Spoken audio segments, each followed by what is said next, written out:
MKS Rajesh training சொல்லியிருந்தேன். நிறைய பேர் கால் பண்ணாங்க. 5 வயசு 6 வயசு வந்து குழந்தைங்கள்லாம் நிறைய பேர் வந்து ஜாயின் பண்ண சொல்லி வந்திருக்காங்க. நிறைய பேர் கேட்டிருக்காங்க. 5 வயசு 6 வயசு குழந்தைங்கள் வந்து வேணாம். ஏன் கேட்டிங்கன்னா அவங்க சப்ஜூனியர் விளையாடுறதுக்கு வந்து 13 வயசு, 2011-12 வந்து சப்ஜூனியர் வயசு இன்னும் இருக்குது. ஏன்னா இப்போ கப் பாக்ஸிங்லேருந்து விளையாடுற பசங்க ஜூனியரோட பாக்ஸிங் ஸ்டாப் பண்ணிடுறாங்க. சீனியர் விளையாட மாட்டேன்றாங்க. ஏன்னா ஒருத்தர் 10 வருஷம் 13 வருஷம் வந்து இன்றைக்கி பாக்ஸிங் பண்ணுறாங்களா இல்லை கேட்டால் கிடையாது.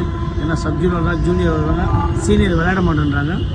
அதனால் ஒரு சப்ஜூனியர் ஏஜ் கேட்டகரி ஒரு 9 வயசு 10 வயசு அந்த மாதிரி இருந்தால் கொஞ்சம் ஸ்டூடெண்ட் நல்லாயிருக்கும். ஏன்னா ஒரு 2 வருஷம் பண்ணாங்கன்னா சப்ஜூனியர் விளையாடுவாங்க, ஜூனியர் விளையாடுவாங்க, அடுத்து யூத்து சீனியர் விளையாடுவாங்க.